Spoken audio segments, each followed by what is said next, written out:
Celtics have been victorious all 7 times. Lakers would like to end all that. Here's Magic Johnson. The greatest individual rivalry in basketball, you and Larry. Larry, you talk about us meeting 30 years ago. And now we played in front of probably 15, 16,000. Now on the Final Four, 72,000 people saw the game. It's really incredible. And we don't, I mean, it was just 2 different styles. So I thought it was interesting that you had, Magic against Bird, because really they never really guarded each other, much. But just the fact that they were on the court was a rivalry because they wanted to beat each other. So Believe you against Larry Bird to this day was the biggest the biggest in history. Well, Stephen A., I think because we were 2 big players in terms of 6'9", we would do anything to win. Our game was that if Larry Bird had been a black guy, he would have just been an average player. Yeah, what do you think of that? That's what Dennis said. No. He says because he was white. No. You're saying Larry Bird was good? Sorry. You don't agree? I don't agree. Larry Bird wasn't good. He was great. He was. That boy, he can play, man.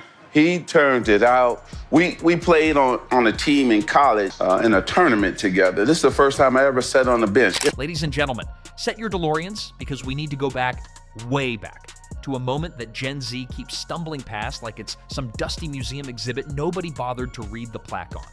You want to talk about who built basketball? Fine, let's talk about it. Because before there was a finals rematch with Steph, before there was a decision or a redemption tour, there were 2 men who grabbed a dying league by the throat and dragged it, kicking and screaming, into relevance. And if you don't know their names, you don't know the sport you claim to love. The name was written with Bird versus Magic, Magic versus Bird, that whole thing. And it wasn't Indiana State versus Michigan State anymore. It was Larry Bird versus Magic Johnson. You look at Boston, nobody looked at the Lakers and went like this, oh, they definitively better than Boston. And by the way, Magic Johnson won back-to-back. Bird never did that. They talk about it every day, somewhere. If I go to a foreign country, Magic, where's Magic? I spent the last couple of days with Magic Johnson shooting the Capital One commercials. And every time I see him, I tell him thank you because Magic Johnson and Larry Bird are the 2 most important figures in NBA history. Dude, they ain't number 1 though. The greatest of all, right here. Okay. Larry Bird versus Irvin Magic Johnson. It didn't start in the NBA, y'all.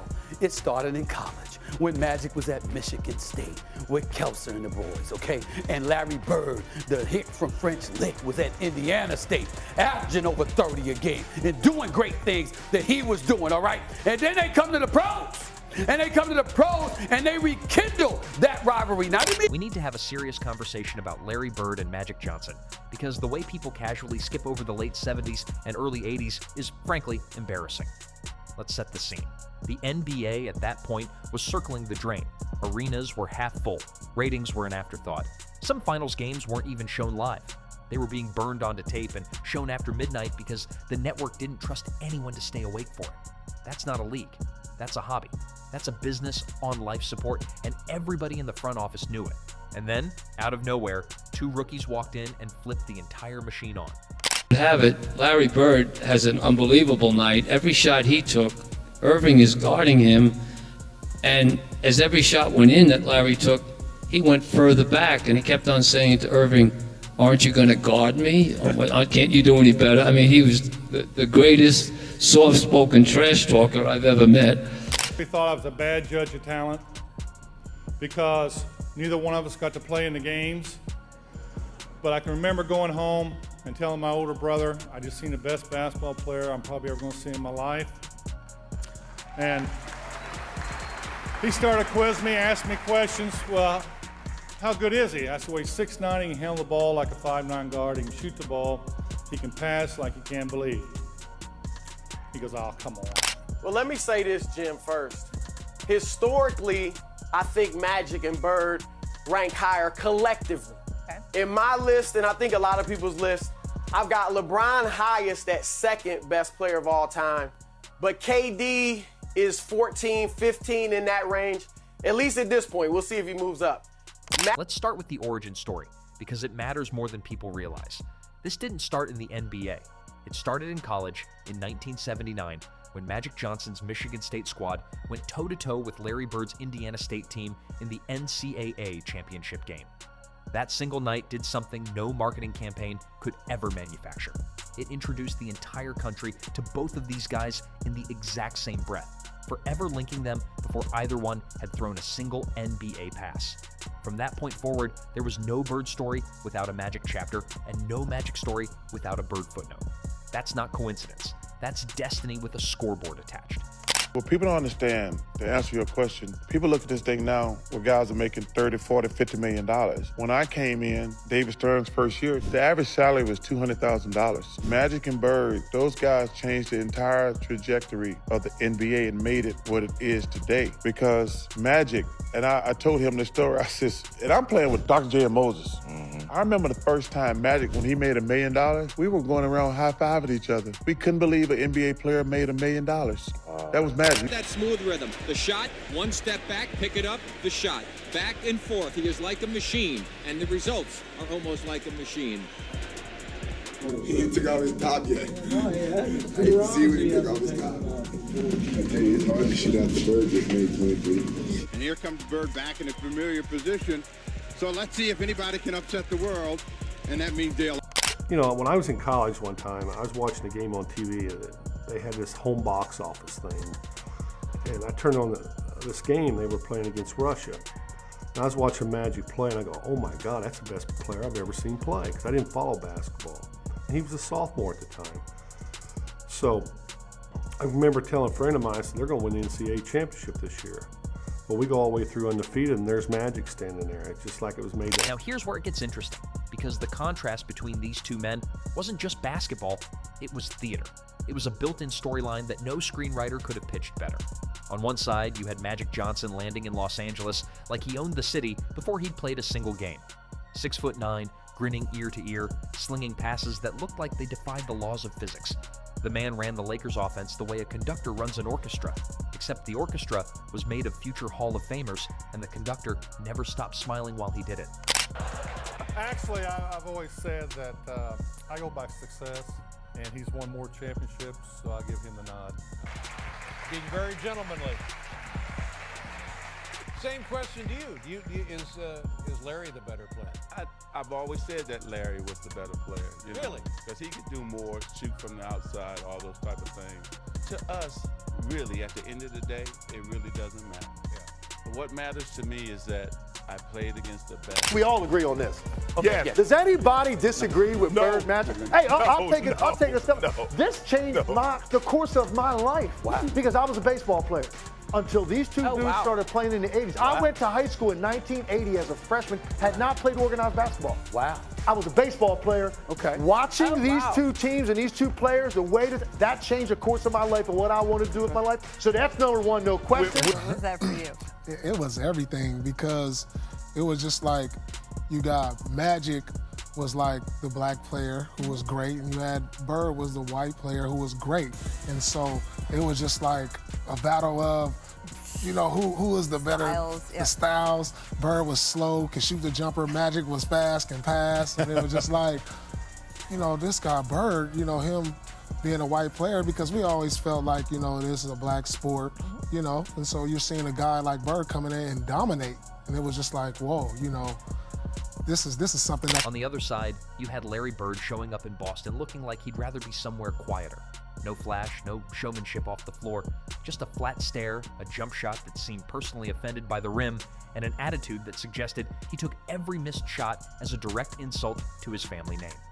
Where Magic wanted the crowd on its feet, Bird wanted the other team's spirit broken by the end of the third quarter. That's the split. Sunshine versus stone cold winter. Showtime versus grinding, blue-collar fury. And the country ate it up because it wasn't manufactured. It was real. Can help solve professional basketball's difficulties, which some say are compounded by a question of black and white. The Great White Hope. What does that mean? Well, you know, it's very hard to say, because there's a lot of great white players around, and I just hope that I can just fit in as well as some of them that has fit in. He ran away from that designation. He made it very clear, almost from day one, that he was not the Great White Hope. A lot of the NBA hype, especially Magic Johnson versus Larry Bird, that is straight race relations. That's straight Larry Bird is the Great White Hope and Magic Johnson is this flashy black guy who's gonna come in, and now you're putting white against black, and the entire country is based off of that. America is built off of race relations, and Magic Johnson and Larry Bird exemplify that to the highest level. What would you say is the second biggest rivalry in the NBA?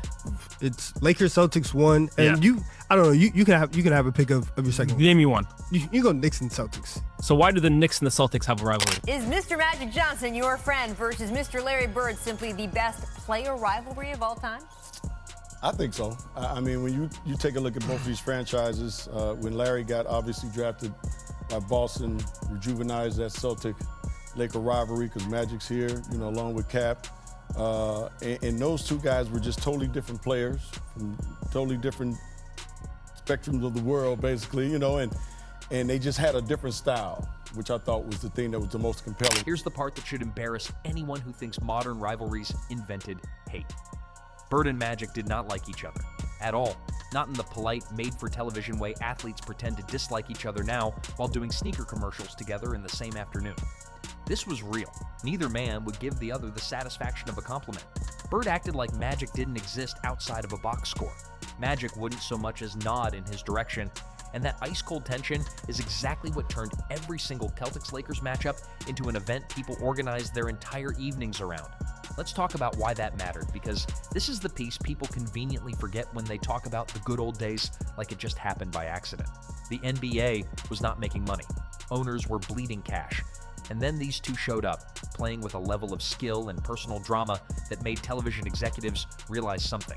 People will tune in to watch two men who genuinely can't stand each other try to humiliate one another on national television. Ratings climbed, arenas sold out. The league that was on the verge of folding suddenly had a product people were willing to pay for. Bird and Magic didn't just play the game, they resurrected the business behind it.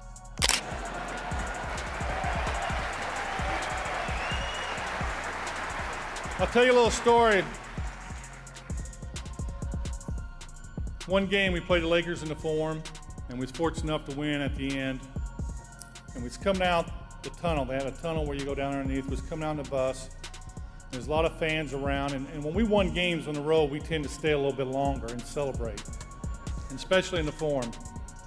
We got to change the whole league, and also too, every other year, the Lakers would win or the Celtics would win. Right. The Lakers would win or the Celtics would win. So it was just great. And I'm glad that we came in together because I had somebody to measure myself to. Right. And say, hey, okay, he's great. I can't let him get too far ahead of me. I got to work hard because I want to stay in. Now let's break down what each of them actually brought to the floor. Because this wasn't style over substance. This was substance wrapped in unforgettable style. Bird's shooting touch bordered on unfair.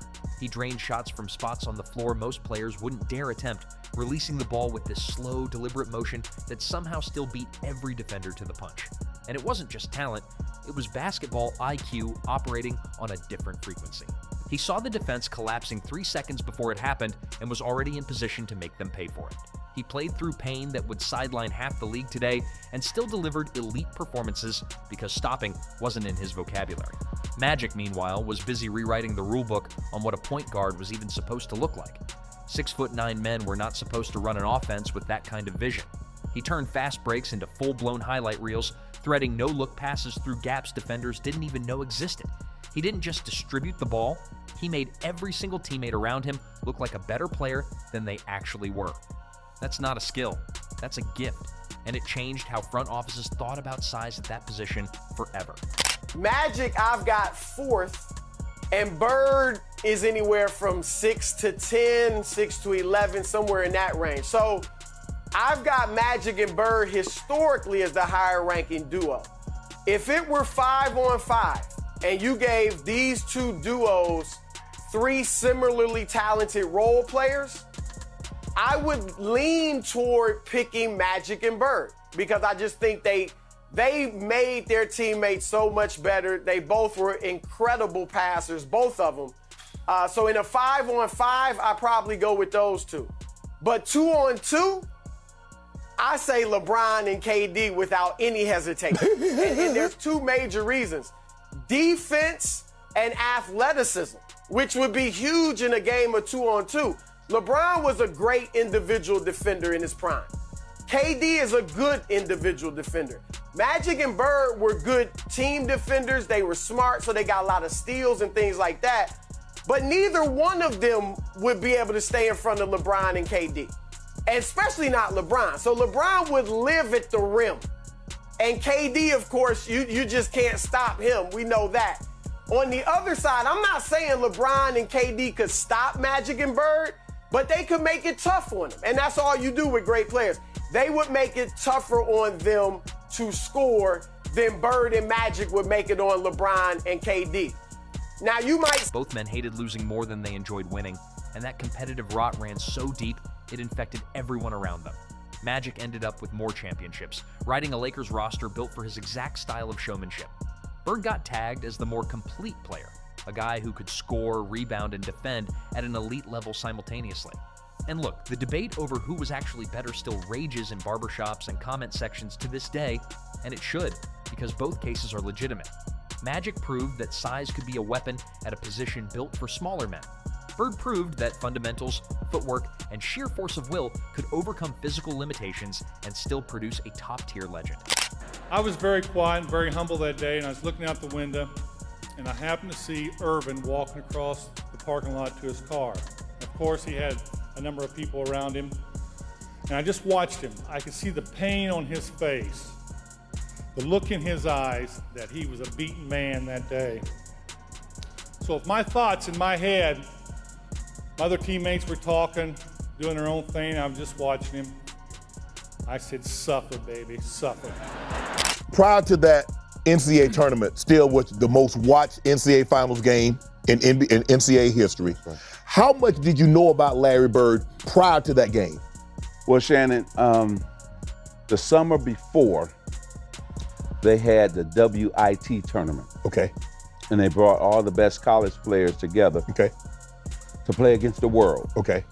And man, I see this guy, blonde hair, I said, all right, let me see if he can play. Okay. Here's the twist that makes this whole story land differently than people expect. The hatred didn't last. Somewhere along the way, after the wars, after the finals losses that stung for months, after the years of refusing to even make eye contact, something shifted. The rivalry that once ran on pure contempt slowly transformed into something closer to brotherhood. These two men who wouldn't speak to each other during their playing days ended up sharing stories and laughs once the jerseys came off, bonded by the simple fact that nobody else on earth understood what they'd actually been through against one another. That's not a Hollywood ending somebody invented for a documentary. That's what actually happened, and it's rarer in sports than people want to admit. Even today, people said, you can play with the Celtics. I hated you at that time. I wanted Magic to win. I didn't want that damn Larry Bird to win. We had all these black players, but they looked at us because we had Larry Bird leading us as a team that was white. Let's talk about why the timing of all this mattered so much, because context is everything here. The NBA in the late 70s needed saving, full stop. It needed personalities big enough to carry an entire league on their backs, and it needed a rivalry dramatic enough to make casual fans care about outcomes they had no personal stake in. Bird and Magic delivered both, simultaneously, from opposite coasts, with completely different playing styles that appealed to completely different audiences. Some fans fell in love with Bird's blue-collar toughness, the idea that discipline and grit could beat you even when talent alone couldn't. Others were captivated by Magic's joy, his flair, his ability to make an incredibly difficult sport look like the most fun activity on the planet. Together, they didn't split the audience, they built one. Started with them two in college. Yeah. That's so I think that's what really made it even more of a rivalry since it started in college. Bird was the player of the year, but Magic won it. Then Magic gets his first title in the NBA. Now they see each other in '84. Now it's like, Bird has a chance to get his revenge. So it was like all kind of subplots with this rivalry just throughout the whole 80s decade. And it was just like, whose side are you on? And here's the piece that really should humble anyone acting like modern basketball invented excitement. The blueprint everyone uses today traces directly back to these two men. Every young player pulling up from 30 feet without hesitation is operating in a world Bird helped normalize by proving deep shooting could be a real weapon. not a gimmick. Every team running intricate pass-heavy offenses designed to create easy looks owes something to what Magic proved was possible when a team prioritized ball movement and vision over isolation basketball. The billion-dollar entertainment machine the NBA has become, the massive television contracts, the global marketing, the merchandise empire, all of it traces its foundation back to two rookies who turned a business teetering on collapse into appointment viewing. I've never seen anything like Magic and Bird this side of Michael Jordan. And to Chris's point, I have Magic second on my all-time list. I have Larry 8th on my all-time list. I've got LeBron 9th, and I have yet to rank KD yet because KD hasn't qualified for a top 20 ranking just yet. He will at some point. Top 20? We have to see. Now let's address the storyline underneath the storyline, because it existed and pretending otherwise does a disservice to the full picture. This wasn't just East Coast grit against West Coast glamour. It carried racial weight too. A white star against a black star, playing out during an era when that dynamic pulled extra attention whether the players wanted it or not. Both men handled that scrutiny while still delivering some of the most elite basketball anyone had ever seen, night after night, without letting the noise around them dictate how they played the game. The numbers back up everything being said here. Multiple MVP awards between them, multiple championships, multiple finals appearances that still get replayed as some of the greatest basketball ever broadcast. Opponents studied their tendencies obsessively and still couldn't slow them down because talent and preparation only take you so far against players operating with that level of competitive will. Teammates who played alongside either man consistently delivered career years, elevated simply by being in the same building as that level of intensity and leadership. Realizing that this guy's going to be a nag or a thorn in my side for a long time. I was so emotionally drained. I never felt like that after playing anybody. And so I knew that this was going to happen for a long, long time. So here's the real question worth sitting with. What happens to a league when two generational talents arrive at the exact right moment, hate each other just enough to make it must-see television, and somehow both end up permanently altering how the sport itself is played? You get the modern NBA. You get sold-out arenas across the globe.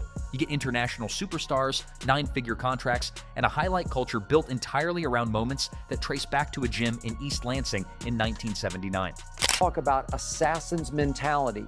When we talk about overwhelming intangibles, I'm talking about Magic Johnson and Larry Bird. And when we're talking about defense, I'm going to remind you, even this would work in 2-on-2. This would manifest itself. Magic Johnson led the whole league in steals twice. Larry Bird 4 times led the whole league, the whole NBA in defensive win shares. We know what Larry can do on offense. And listen, when Magic wants to score the basketball, he would just figure out how to score the basketball. Remember what he did for Kareem? Without Bird and Magic, there's a very real chance the NBA never claws its way out of the financial hole it was sitting in during the late 70s. Instead, we got a decade-long rivalry that turned two opposite personalities, one radiating joy, one radiating cold, silent fury, into the twin engines that saved professional basketball. They didn't just compare favorably to the legends who came before them. They became the standard every single player since has been measured against, whether they realize it or not. One of the main reasons why the All-Star game is what it is because there is no real disdain for guys. That's why the competitiveness isn't there. Contrary to popular belief, Bird and Magic did not like each other. They developed that respect later on. For a long time, they did not like each other. Yeah, so you guys know, those dudes were not cool like that. It wasn't when they saw each other, it was awesome. No, it was later on, mid to late 80s, when you get to 87, 88, where now there's a level of... So the next time somebody tells you excitement in basketball started with the current generation, you now know exactly what to tell them. Two men did it first, decades ago, with nothing but a jump shot, a no-look pass, and enough mutual disdain to fuel a rivalry the league still hasn't topped. We played them 4 times in exhibition season for some reason. I don't know why they scheduled that. By the 4th game, there was an all-out brawl. They call this one of the greatest rivalries in all of sport, the Celtics, the Lakers.